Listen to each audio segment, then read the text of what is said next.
नमस्कार, the legal Indian के इस एपिसोड में आप सारे लोगों का फिर से स्वागत है। दोस्तों, लॉ स्टूडेंट्स के द्वारा एक इंपॉर्टेंट सवाल लगातार पूछा जाता है। वो पूछते हैं कि मुझे तो जुडिशियल सर्विस में जाना है, जज बनना है, तो क्या मुझे इंटर्नशिप करना जरूरी है क्या? बनना जज है तो इंटर्नशिप करके क्या करेंगे? कॉमन सा सवाल सारे लोगों के पास। मुझे यह समझ में नहीं आता कि आखिर यह सवाल उनके दिमाग में कैसे आता है। खैर, आज हम इस वीडियो के माध्यम से इसी बात पे चर्चा करने वाले हैं कि क्या वैसे लॉ एस्पिरेंट्स, लॉ स्टूडेंट्स जो जज बनने की इच्छा रखते हैं, क्या उनको इंटर्नशिप नहीं करना चाहिए? उसी पे आज हम बात करेंगे। सबसे पहले हम ये समझते हैं कि इंटर्नशिप का मतलब क्या होता है। क्या है ये internship? This is a process through which you learn practical skills.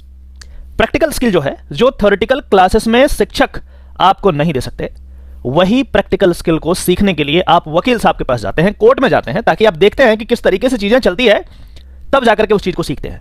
और ये सीखने में सालों लग जाता है समय। Let me tell you very frankly, कोई आपको मिसगाइड कर दे तो अलग बात है, लेकिन यदि अच्छे जज से, अच्छे वकील से पूछेंगे तो वो आपको बताएंगे कि कोर्ट क्राफ्ट सीखने में सालों लग जाते हैं। हो सकता है 5 से 10 साल लग जाए। इतना आसान नहीं है। यदि ये नहीं करना है तो कोई दूसरा जॉब में जाएं, दूसरा प्रोफेशन में जाएं। ये प्रोफेशन आसान नहीं है। 5 से 10 साल लग जाएंगे। बहुत ब्रिलियंट होंगे, 5 साल, 3 साल, 4 साल लग ही जाते हैं। महीनों में बातें नहीं होती हैं। ये चीज सीखना तो पड़ेगा आपको। आपको क्या लगता है कि आप जज बन जाएंगे, बस काम खत्म? एक अच्छा जज बनने के लिए इफेक्टिव ऑर्डर पास करना होगा।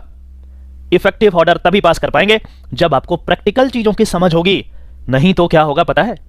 नहीं तो कोर्ट में कोई भी वकील, जो अच्छा खासा वकील नॉलेज रखता होगा ना, आपको चमका देगा, पता नहीं चल पाएगा। ट्रूली स्पीकिंग ऐसा ही होता है। तो आप डिसाइड कर लें कैसा जज बनना है। जज की कुर्सी की एक गरिमा होती है। वहां पे जब बैठेंगे तो आपको प्रैक्टिकल स्किल होना चाहिए। ये जो एटीट्यूड है कि क्या जज बनने में भी हमें इंटर्नशिप करना पड़ेगा, ये एटीट्यूड बहुत ही खतरनाक है, बड़ा डेंजरस है। कई सारे एग्जांपल्स हैं। हम कुछ एग्जांपल की बात यहां पे करने वाले हैं। अभी recently bar council of India ने एक रिजोल्यूशन लाया जिसमें कहा कि जो जज की तैयारी कर रहे हैं वो तभी कर सकते हैं जब कम से कम 3 साल का उनका प्रैक्टिस होगा, वकील होंगे। हालांकि ये माननीय सुप्रीम कोर्ट में पेंडिंग है अभी मामला। ये क्यों आया? ये इसलिए आया क्योंकि बार काउंसिल ऑफ इंडिया को ऐसा लगा कि जो जजेस बन रहे हैं नए नए, उनके पास प्रैक्टिकल स्किल है ही नहीं। प्रैक्टिकल स्किल नहीं है। इस वजह से जुडिशियल सिस्टम काफी सफर हो रहा है। लोगों को जस्टिस नहीं मिल पा रहा है। जिस तरीके से इफेक्टिव काम होना चाहिए वैसा नहीं हो रहा है। इफेक्टिव ऑर्डर्स नहीं पास किए जा रहे हैं। डरते हैं इफेक्टिव ऑर्डर पास करने से। कोर्ट क्राफ्ट नहीं है, इसीलिए आया। और पहले भी ये चीजें ऐसे ही थी कि 3 साल आपको प्रैक्टिस करना जरूरी है, उसके बाद बीच में खत्म हो गया ये चीज। लेकिन ये क्यों था, उसका कारण यही बता रहे हैं। उसका कारण है कि आप जब वहां बैठते हैं तो प्रैक्टिकल स्किल होना चाहिए आपको। आप एग्जाम पास कर लिए और वहां बैठ गए और सोचे बढ़िया जज बन जाएंगे। ये क्या कोई सिविल सर्वेंट का एग्जाम है क्या? सिविल सर्विस का एग्जाम नहीं है। आपको एग्जीक्यूटिव के पद पे नहीं बैठना है। आप जिस कुर्सी पे हैं, उस कुर्सी पे बैठा हुआ व्यक्ति यदि कलम चला ले, किसी की जिंदगी खाक में मिल जाती है। किसी व्यक्ति को महीनों जेल में रहना पड़ सकता है। किसी व्यक्ति को सालों अपनी जिंदगी का कारावास में गुजारना पड़ सकता है। इतना पावर है इस पेन में। और इसीलिए यह पावर एग्जीक्यूटिव को नहीं दिया जाता, यह पावर डीएम को नहीं दिया जाता, यह पावर आईपीएस ऑफिसर को नहीं दिया जाता। कहते हैं ना, आर्टिकल 22 पढ़ लें, सीआरपीसी के इतने सारे प्रोविजन हैं, उसको पढ़ें, आपको पता चलेगा कि एग्जीक्यूटिव जो है पास, बट वो पावर कैसा है? वो प्रिवेंटिव पावर है। आपके पास पनिशमेंट देने का पावर है। You can punish anyone. Executive वाले नहीं कर सकते। 24 घंटे में दौड़ते हुए आपके पास आएंगे कि हुजूर ये केस आया है, क्या करें, मुझे समझ में नहीं आता। कॉन्स्टिट्यूशन ने क्यों आप पे इतना ट्रस्ट किया? ट्रस्ट इसलिए किया क्योंकि आप जिस कुर्सी पे बैठे हैं, वो कुर्सी पे बैठा हुआ व्यक्ति के पास प्रैक्टिकल स्किल हो, चीजों को ध्यान से वे करके, नाप तौल करके डिसीजन ले। किसी सरकार के दबाव में, किसी मुखिया, मंत्री, सरपंच के दबाव में, जैसा एग्जीक्यूटिव करते हैं, डीएम साहब को फोन लगा, डीएम साहब जरा देख लेना, एसपी साहब जरा देख लेना, वो ना करे। तो जिस कुर्सी पे आप बैठे हैं उसकी मर्यादा को समझिए। बहुत पावर होता है आपके पास। तो जज बनेंगे, अच्छा जज तभी बन पाएंगे जब प्रैक्टिकल स्किल आपके पास होंगे। एक और एग्जांपल की बात करते हैं। आपने सुना होगा कि हाई कोर्ट्स में, जो कॉन्स्टिट्यूशनल कोर्ट्स हैं, वहां पे जज बनने के अलग अलग तरीके हैं। यदि किसी व्यक्ति को हाई कोर्ट का जज बनना है तो या तो वो लोअर जुडिशरी से जाए, जिसका प्रमोशन होते होते चला जाए। दूसरा, या तो वो 10 साल एडवोकेसी करे, वकालत करे और डायरेक्ट हाईकोर्ट में चला जाए।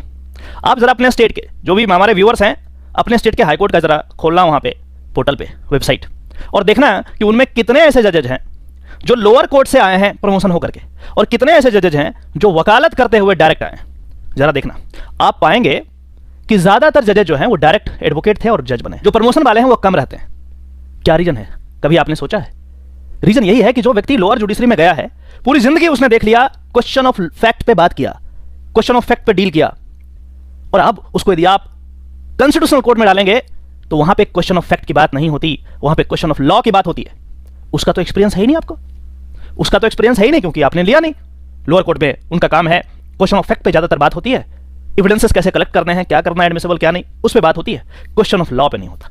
इसीलिए ज्यादातर जो एडवोकेट आपको, ज्यादातर जो जजेस मिलेंगे हाई कोर्ट में या सुप्रीम कोर्ट में, वो डायरेक्ट एडवोकेट बनते हैं। क्यों? क्योंकि 10 साल 15 साल 20 साल यदि वो प्रैक्टिस किए हैं तो उनको लॉ का एक एक चीज पता है, कहां पे किसको कैसे घुमाया जा सकता है, कैसे मोड़ा जा सकता है, कैसे तोड़ा जा सकता है, सब कुछ पता है। लेकिन जज को नहीं हो पाता। यही एटीट्यूड, जिस एटीट्यूड से क्वेश्चन पूछा जाता है कि इंटर्नशिप करना जरूरी है जज के लिए, नहीं, वो एटीट्यूड आगे तक रह जाए तो आराम से जिंदगी चल रही है, तो फिर क्यों एक्स्ट्रा लोड ले? दिक्कत होगी, समाज को दिक्कत होगी, अच्छे जज नहीं मिल पाएंगे हमारी कंट्री में। तो ये सारी बातें आपको समझनी चाहिए कि इंटर्नशिप करना बहुत जरूरी है। इंटर्नशिप करना इतना जरूरी है कि इसके बिना आपका डिग्री का कोई महत्व नहीं रह जाता, क्योंकि आपके पास प्रैक्टिकल लर्निंग नहीं होंगे। देखिए एक और एग्जांपल लेते हैं। प्रैक्टिकल लर्निंग आपके जो प्रोफेसर होते हैं, जो पीएचडी करके आते हैं, लॉ स्कूल में पढ़ाते हैं, वो आपको नहीं दे सकते। इसीलिए कहा जाता है कोर्ट जाइए और वकील के पास जाइए, तभी आप इसको सीख सकते हैं। दिल्ली यूनिवर्सिटी की यदि बात करें तो यहाँ पे इंटर्नशिप कंपलसरी है, और जो कंपलसरी है उसमें भी अलग अलग गाइडलाइंस दिए गए हैं, और इसमें कहा गया है कि आप वैसे वकील के अंडर इंटर्नशिप करेंगे जिसका कम से कम 10 साल का प्रैक्टिस हो। अच्छे अच्छे कॉलेज इस तरीके के कंडीशंस रखते हैं। क्यों रखते हैं? क्योंकि वो जानते हैं कि हमारा जो प्रोफेसर है दिल्ली यूनिवर्सिटी में, वो ये प्रैक्टिकल स्किल नहीं दे सकता बच्चों को, क्योंकि ये प्रैक्टिकल स्किल वो सीखा ही नहीं। क्यों नहीं सीखा? क्योंकि कभी प्रैक्टिस किया नहीं, भाग दौड़ नहीं किया, लॉ की तकनीकों को ना सीखा। ठीक है, वो पेपर में पढ़ लिया, अरे पढ़ने वाली बात अलग है, जब खुद से करते हैं वो बात अलग है। इसीलिए इस बात पे बिल्कुल ध्यान रखा जाए कि आपको प्रैक्टिकल स्किल तभी सीख पाएंगे जब किसी एडवोकेट के पास जाकर के आप जो भी पढ़ा है, जो थ्योरेटिकल चीजें आपने पढ़ी है अपने शिक्षक से, उसको सिंक करें, उसके प्रैक्टिकल प्रारूप को देखें, तभी सीख पाएंगे, तभी वो नॉलेज एक तरीके से सिंक होगा। अदरवाइज वो नॉलेज आपको कॉन्फिडेंस कभी नहीं दे सकता। आप कितना भी केस पढ़ लो, कितना भी थ्योरी पढ़ लो, कितना भी केस मटेरियल पढ़ लो, कितना भी एक्ट पढ़ लो, वो कॉन्फिडेंस तब तक नहीं आएगा जब तक आप कोर्ट ऑफ लॉ में खड़ा होकर के चीजों को देखेंगे नहीं, चीजों को आर्ग्यू नहीं करेंगे, तब तक वो कॉन्फिडेंस कभी नहीं आने वाला। आप आजमा लेना। इसीलिए ये एटीट्यूड को खत्म कीजिए, ताकि आपका भी भला हो और इस देश का भी भला हो। क्योंकि यदि कंपिटेंट जज नहीं बनेंगे तो जुडिशियल टाइम का वेस्ट होगा, जुडिशियल टाइम खत्म हो जाएगा। किसका नुकसान है? सिर्फ आपका नहीं, पूरे देश का ये समय है, और इस समय को सही से सदुपयोग करना चाहिए। आशा करता हूं कि इस छोटे से वीडियो में आपने जरूर कुछ नया सीखा होगा।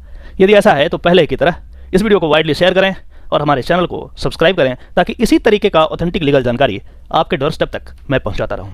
चलिए फिर से मिलते हैं किसी और टॉपिक में, तब तक के लिए नमस्कार।